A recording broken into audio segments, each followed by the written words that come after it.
every second Friday on Big Blend Radio. We chat with travel writers, wine writers, all who are members of the International Food Wine Travel Writers Association. And today's writer guest is Penny-Sadler. Penny's a travel and wine writer. She was a makeup artist and got into travel and wine. I don't blame her. I think it all goes hand in hand, except for I don't think you want me to do any kind of makeup after having wine. That's not a good thing. But she could probably do it. But anyway, she's had quite a few adventures around the world, and we're going to hear about them today. And I encourage you to go to her website, adventuresofacarillon.com. So welcome, Penny. How are you? Hi, Lisa. I'm doing well. Thanks for having me on the show. Yeah, we're excited. Nancy and I are excited. You know, you're in Dallas, and I know we've been talking almost, I feel like since spring about your appearance today, and we've been all over. We've been through Texas, and every time you're going, well, what are you doing there? What are you doing here? You know? Yeah. I know, like, well, you're in Texas. Wait, where are you? Maybe we can meet up. Yeah. I know. So you're in Dallas area, right? I'm in the city, yeah. Mm-hmm. Okay. So not in the Dallas, area, in the city. In the city. So you're in the middle of Dallas. I remember, Nancy, when it was about 20 years ago, we hung out in Dallas. And so we need to come back, obviously, when it's that long. But I remember downtown Dallas being like the most fun. We took that trolley. We took a trolley around. That was so much fun. We went to the Velvet Elvis. It was a soul food restaurant that had just opened up. I don't know if it's still there, but it was a bordello upstairs. They had like the Velvet Elvis pictures up there, and it used to be a brothel upstairs. And it was cool. I don't know if it's still there. How did I never go there? I don't know. I don't know. No. I remember it, but I don't think I ever went. Oh, it was good food, good people. Fun. And I remember there was an Irish bar across the street or down the street that was really a lot of fun. But we had a party like in Dallas. We had a ball. We went for some convention. It sounds like you were it sounds like you were on Greenville Avenue. Yes, that sounds really familiar. Yes, I think so. Yeah. We partied. And we didn't go back to the convention. We kept hanging out downtown. We're like, you know. Well, that's what happens when you can take trolley rides around. But does Dallas represent the wines of Texas? Because it's interesting. We had Shelley Wolfong on last month through International Food Wine Travel Writers Association as well. You know, she has a Texas wine podcast, and I didn't know that Texas was like the fifth producer of wine in the country. I mean, obviously it's a big state, but how is Dallas in regards to representing wine? Well, so Dallas is, North Texas. So the North Texas area, believe it or not, has a lot of wineries. There's a huge wine community in North Texas, which I'm only just beginning to scratch the surface of myself. And at Shelley, I know actually Shelley really well. And we often end up, say, have you been here yet? No, but how was it? And so I've just written 2 articles about wineries in the North Texas area. It's very different than, as you would imagine, any other wine region in Texas. I'm going to the Hill Country next week, second time in about 3 weeks actually, and that's sort of the most popular, I would say, wine region in Texas, and I'm going to argue the prettiest. It's my favorite. You get good wine and you get great scenery and all of these little German influenced towns and good food and cool. So we have to do some more. Yeah, you do. You really do. I think the first Texas wine we had was actually port. It was from Messina Hoff, and they sent it to us, and they were on the show a couple times over the span of our shows. And then I thought Los Pinos in East Texas Los Pinos Ranch was our first actual winery, but I realized they're the first winery we set foot on in Texas. But we did go to a tasting room in Nacogdoches last year. And that was really good. There was good wine, I think Texas is a super cool state. Number one, you guys have a little bit of everything. You have the swampy side. You've got so many rivers and lakes, and I mean, it's just such a beautiful. You got the high desert part, and so we haven't done the Texas wine area. So you and Shelley have kind of like raised our eyes, like we got to check it out. But it's a big state to drive through, so we need wine stops. Yeah. There's a lot of wine in Texas. It's amazing. East Texas, I don't know very much about that. I mean, it's a big state, so. Yeah. Well, you lived right? in Napa too, right? Getting into. I want to, find out more about how you got into wine. Yeah. And wine writing. But you lived in Napa and kind of lived the wine life for a while. I did. I was actually doing tastings. I was hosting tastings in Dallas before I went to Napa. I was traveling to Napa, as a travel writer, and actually it was one of those trips to Napa, or actually it was Paso Robles, but anyway, I went to Napa 2 or 3 times in a very short period, and of course, wine is the big attraction. And I started, I didn't know a lot about wine at that time. I knew I liked it, but I didn't really know why I liked it. And I wanted to know more about wine and food pairing. And my sister happens to be in the wine business as well. And she lives near San Francisco. And so I said, how do you know if you want to pair a Pinot Noir, for example, or you want to pair a Cabernet Sauvignon? And she said, take the WSET2 and it will all start to make sense to you.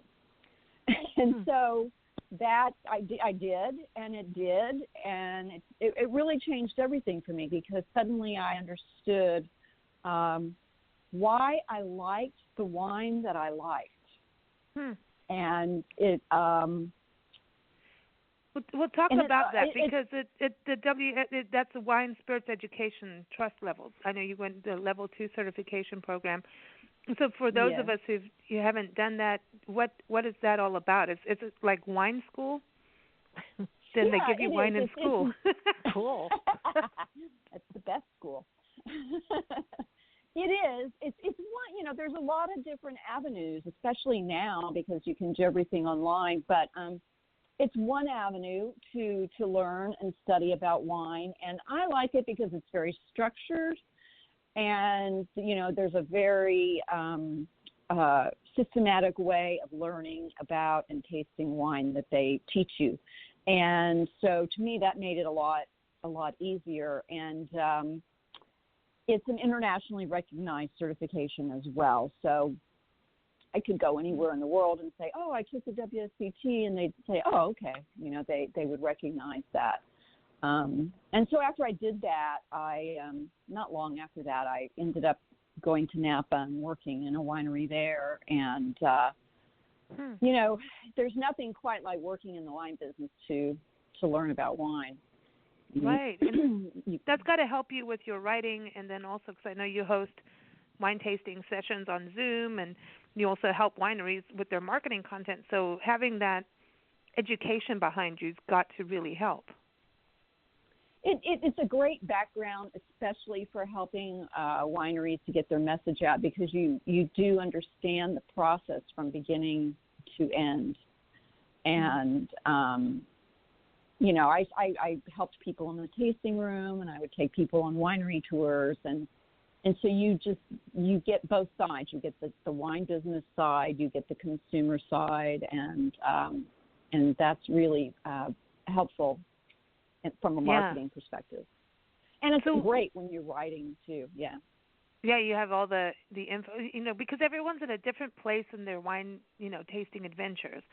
And, I like to call it an adventure because it's such, it's especially when you get away from the mass-produced wines, when you're in really looking at the blood, sweat, and tears winemakers and grape growers go through to create this fabulous juice, the happy joy juice, and I always get upset because, you find the amazing wine and then it's gone, I know. It runs out.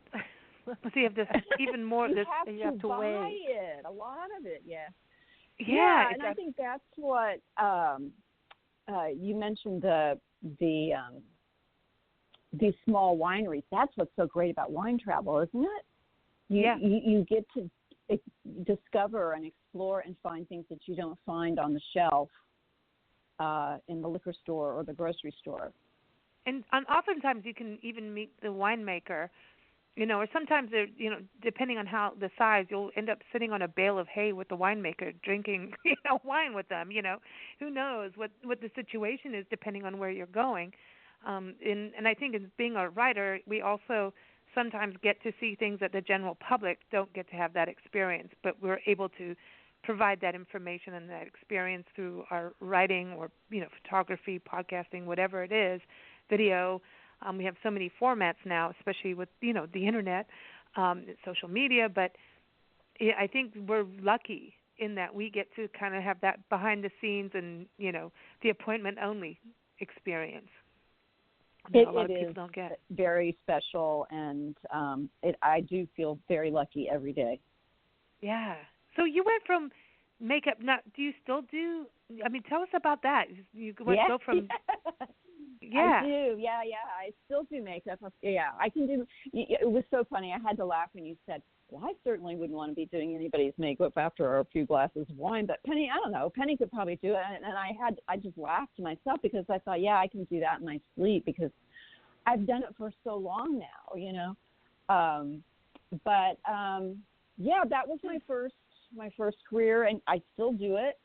I do mainly private clients, and I do some film and like video production. Prior to the pandemic, I did big corporate events. So if they have like these keynote speakers and the the CEO of the company and people like that would come for these events, and my job was getting them ready to go on stage. Give them some wine on the way, depending. Not always a good idea, but story. I met Bill Stoller at one of those events.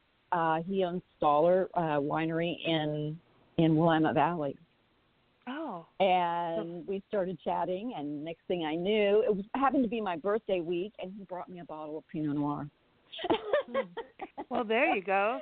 You have to have Pinot from there. How about doing a wine tasting while you get your makeup done? Yeah. That'd be cool. Let's book it. Yeah, well, I think that'd be way cool. Well, because to me, there's lessons to be learned about, makeup, and now it's different because now we all wearing masks, so it's like you could have like a whole other. It feels like Halloween every day, but if there's something to be said about having a makeup class. I know we're doing so much through Zoom and webinars, and I know you do a lot of that too, where you could have a tasting and a makeup class all at the same time. I mean, people do the painting thing with wine. Why can't we paint our faces? That's true. They do.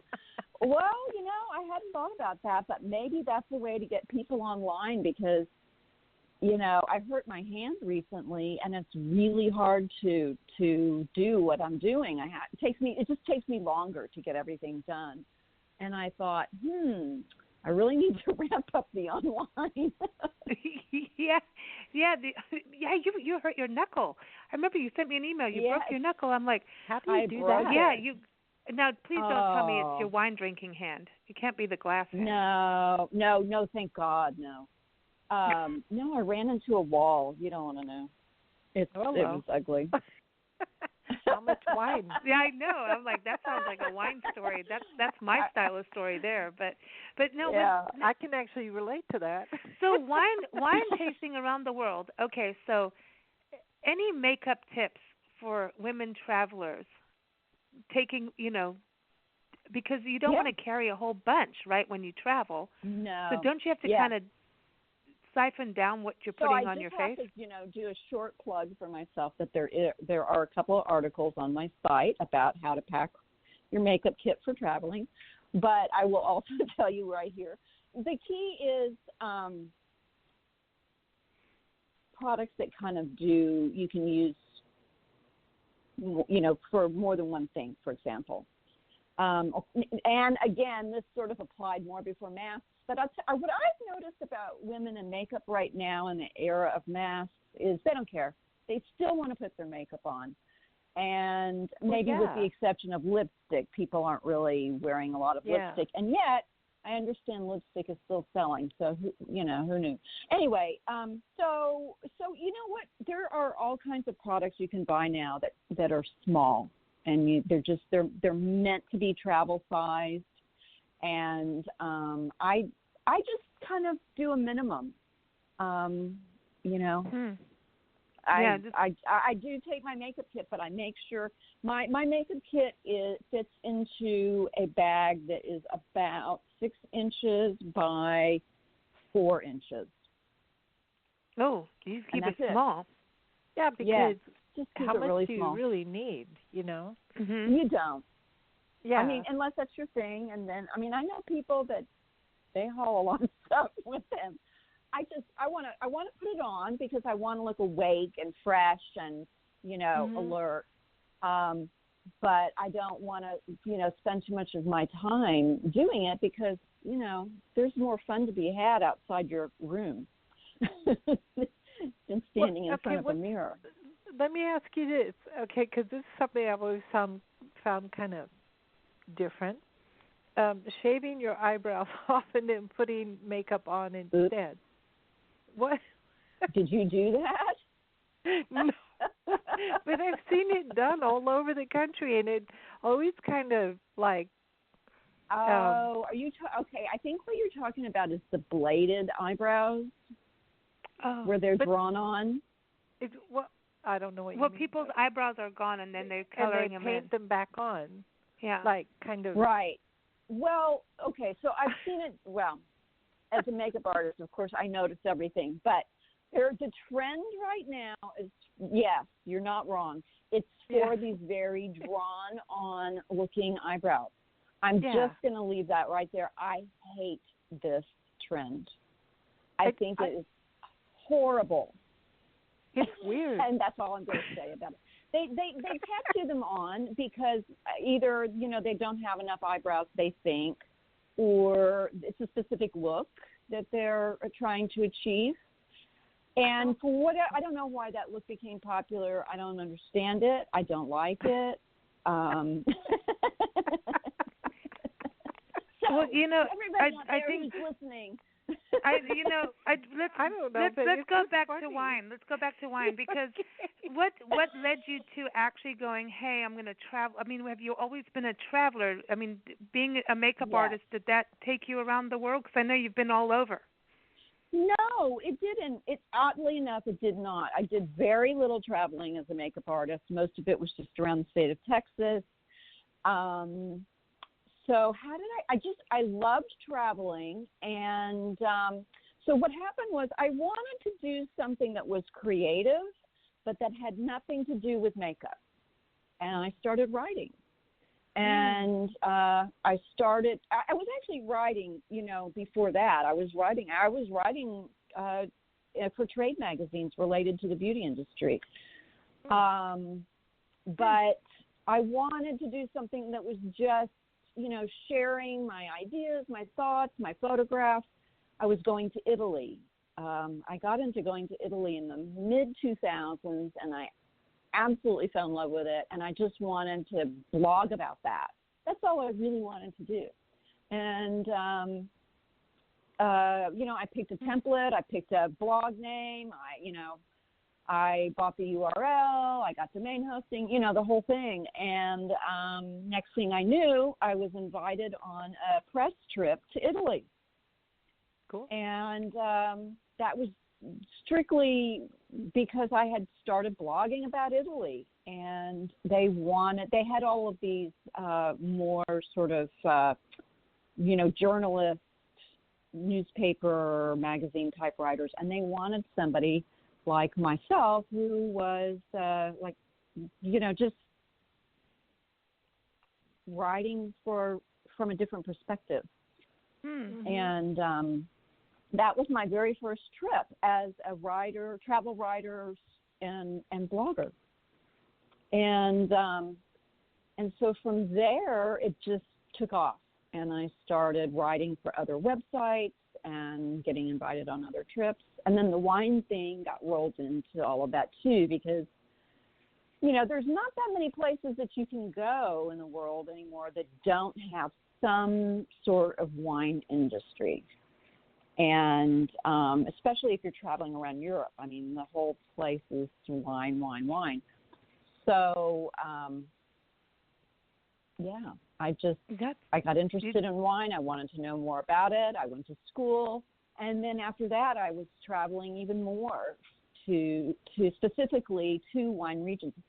And what I was going to tell you about that, I said earlier that what was really neat about that was learning what kind of wine I liked. And so one of the things that came out of taking that class was I understood white wines, and I understood very aromatic wines, and even slightly sweet wines, which I'd always thought could be nothing but horrible cheap wines like, I don't know, cheap Moscato or something like that.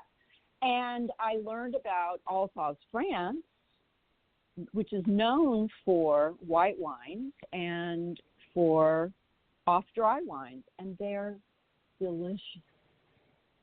And all of a sudden, it was like a new world. So once I learned about Alsace, it was on my radar to go there. And it took me a couple of years, but I finally did go. That's awesome. That's awesome. Yeah. It just kind of this organic thing happened to you. Like, let's just keep it. Was completely organic, yeah. That's awesome. Yeah. That's awesome. And wine, now, have you always enjoyed wine? Has that been something that's always been in your life? I would say for the most part, yes. I was always interested in, especially in wine and food pairing, and that was, again, a sort of a random thing that happened when I had some time by myself. I was in Sonoma. Well, I was visiting friends in the San Francisco area, and I had a car, and so I decided to go for a drive to Sonoma, and I stopped at this rather big winery, Alsace, and they have an enormous food and wine pairing thing that happens there. And so that was sort of my first introduction to that idea at, food and wine pairing and at that level. And for a long time I was part of the wine club, and I got this monthly shipment of wine and food from the winery. And so that was sort of, yeah. So wine and food and wine, yes. Very cool. Hey, wine is, I don't know, there's just something, special about it. And I think anyone who's even, distilleries and breweries, it's the craft. It's the, and there's so much that goes into creating a winery, not just growing the grapes and the seasons and what's going on, farming-wise. I look at them as the connection from the person tasting to the fields and how it's grown and understanding the process, as opposed to walking into a liquor store, a supermarket, and just buying something, and you miss out the that whole section of the connection. You miss it. So when the more you know about something, the more you appreciate. Mm-hmm. So when you just buy absolutely. something off the shelf, it is what it is. But if you've never been to a winery and haven't walked around the vineyards, haven't seen the big tanks and the process, the same with craft breweries, if you haven't really delved into how it got to be where it is today, you're missing the major part of the experience. Mm-hmm. Yeah. I mean, I think it's certainly possible to appreciate a bottle of wine without having that experience, but it definitely adds to it. Yeah. Because we can't go to every winery in the world, but we can certainly try. We can certainly try. We certainly want to. How long have you been part of the International Food Wine Travel Writers Association? Everyone, we call it IFTWA. It's an easier way to say it, especially after a few glasses of wine. But how long have you been a member? I started, I joined this year, just right about the time, in March. Yeah. I think it was March or April. Cool. It's cool to be part of an organization, and it's interesting now, the whole world of travel has changed, right? I know you want to go back to Italy, and, all of that was going to happen this year, and obviously travel's changed, but I mean, I'm amazed at how much. I almost feel like IFTWA is busier in a way. There's so many webinars, and I mean, it just seems like there's a lot going on. Yeah, I mean, did I know there Shelley? is a lot going on. Yeah, you and Shelley both started around the same time, didn't you? I think so. Yeah. Yeah. And I've known Corey and some of the other members for several years because I met them at the Wine Blogger Conference in 2016. Okay. Yeah. Yeah, so that's cool. Actually, Corey, how did I meet Corey? Well, I didn't meet she Corey travels. at the Wine Blogger Conference. Well, Yeah. so Corey lives in Los Angeles, and Yeah. I travel to Los Angeles every year to visit friends, at least once, usually twice. And I somehow arranged to meet her there on one of my trips, and we've been in touch ever since. And I always see her every time I go to LA. Yeah, she's cool. She was just on our show with Rogue Valley Wines out of Oregon. Yeah, talking about that and also doing a show about military dogs because the whole thing happened that way. And it's interesting, you know, because she travels with her dogs, the Salukis that she has, and so she's all about wine and dogs, and you know, so are we. We pet sit as we travel the country in between bed and breakfast and everything, and so you know, you're always going to hear dogs barking somewhere we go. I'm just preparing everyone because I feel a bark coming on. Oh, really?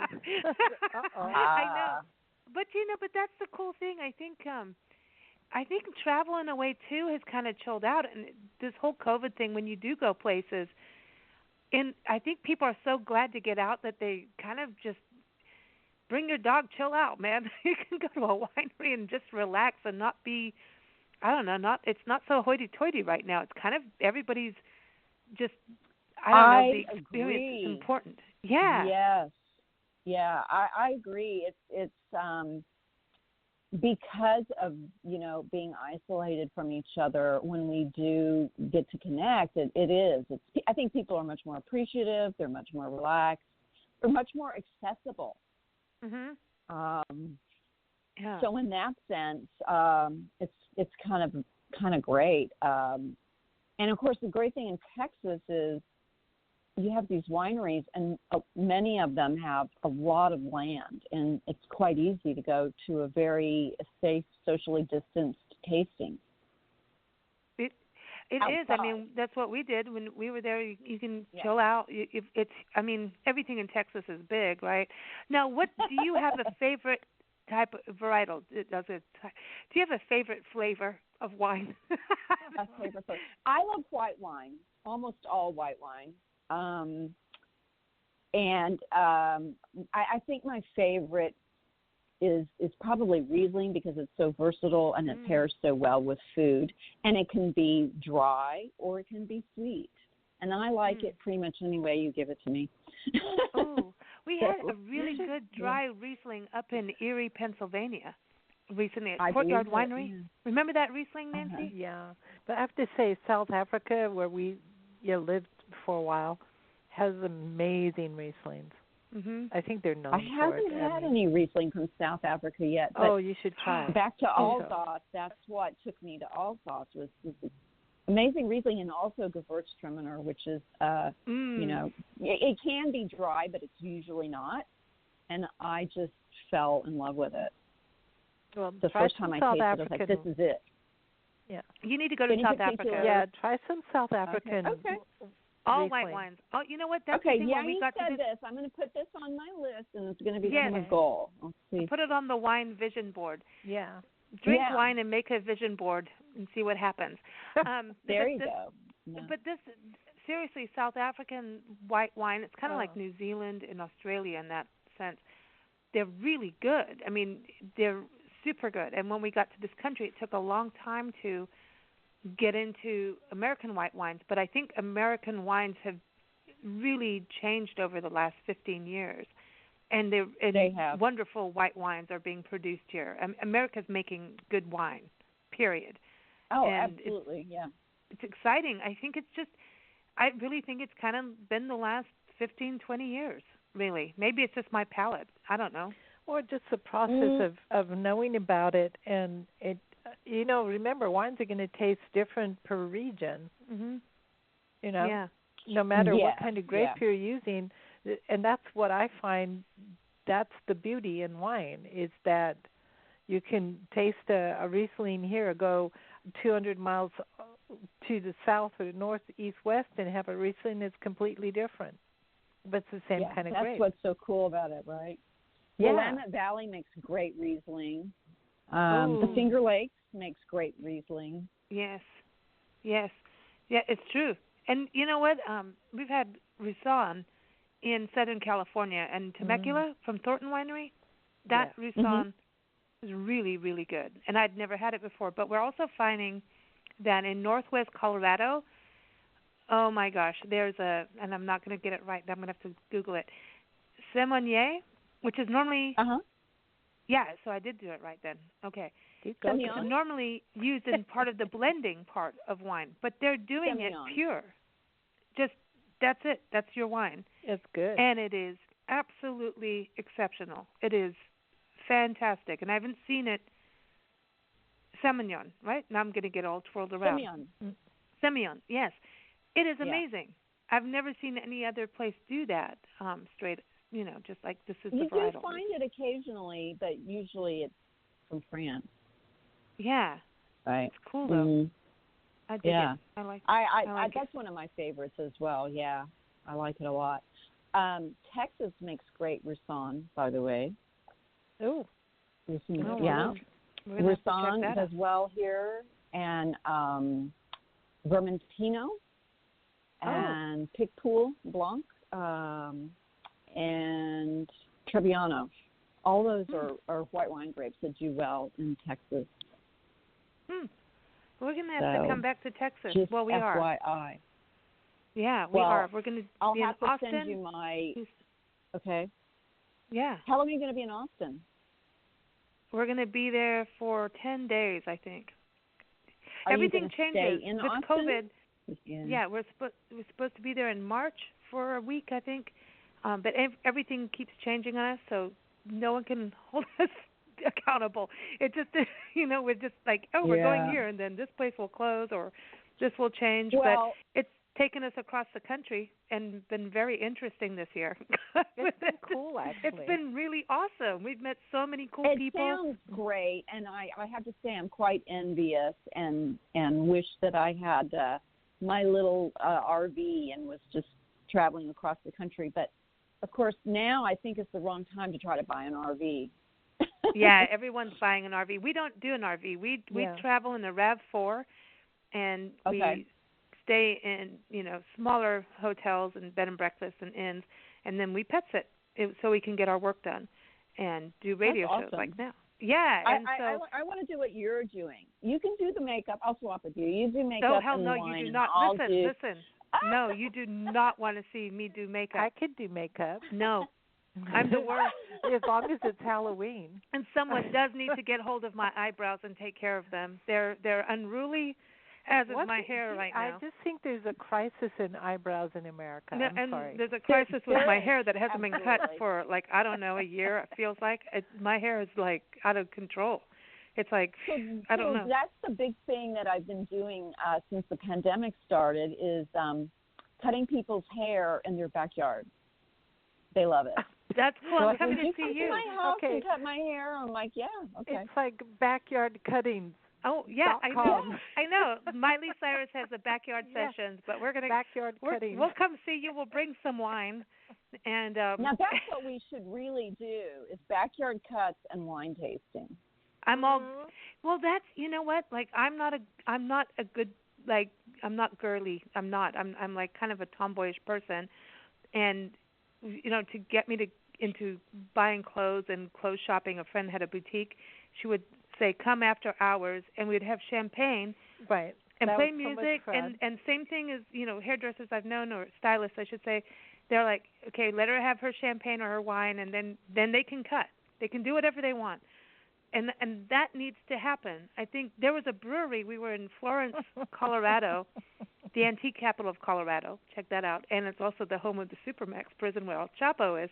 But anyway, side note. they had I know. They had a brewery. They have a brewery there, and you can go get it's a barber shop is inside the brewery. So you can get your haircut while you drink beer. See, I think wineries should have, a salon attached. Well, okay, I'm going to pitch this idea to some of my winemaking friends in South Texas or Central Texas and see if I can get it to fly. I think it'd be great. You can have a massage, have your wine. Services.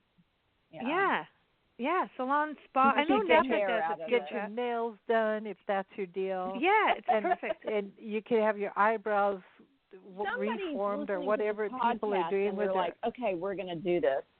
I'm telling you. It makes sense. The eyebrows thing really disturbs me because I used to paint.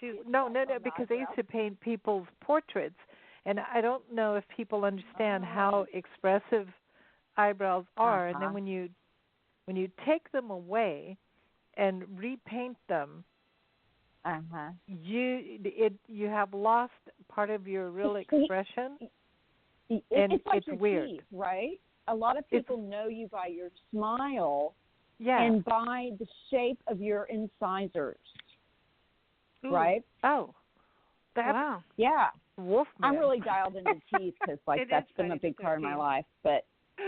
Friday the 13th. Oh my gosh! But oh my gosh! True. This is a weird conversation. I know it's a good one. Hey, listen, but I think the makeup and wine thing goes hand in hand because of winery weddings, right? So yes, of course, yeah. And I know a lot of wineries right now, all the bed and breakfasts we've been traveling to, they're all doing these elopements and really tiny weddings, like up to 12 people, and the weddings are being Zoomed. So you still need to have your makeup, your photography done, and everything. So I think makeup studios at wineries. That inspired me.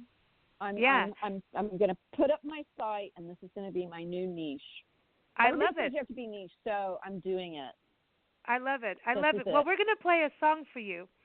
It's called Wine-Headed because it has to happen, and it's from one of our favorite blues bands, Johnny Mastro and the Mama's Boys. They're down in New Orleans. Oh my gosh! Okay. We love. Do you like blues music? I hope you do. I love it. Yeah. Because this is badass blues. Okay, this is okay. So here it is. Not this just any Johnny blues, Mastro and the Mama's Boys. Blues. Yeah. You can't. This is it. It's Wine-Headed, everyone. And from here, we're going to go to Whidbey Island. So stay tuned. Thank you, Penny, for joining us for such a fun conversation. Everyone, again, keep up with Penny. adventuresofacarryon.com, and also keep up with the International Food Wine Travel Writers Association. We love our Second Fridays. Go to ifwtwa.org. So here it is, Wine-Headed. Take care, Penny. Salute. Bye. Bye. When you see your baby low down in the street, begging out for nickel, man, everyone she meets. Little girl used to be nice and fine, shot at the title, got knocked out by wine. She's wine.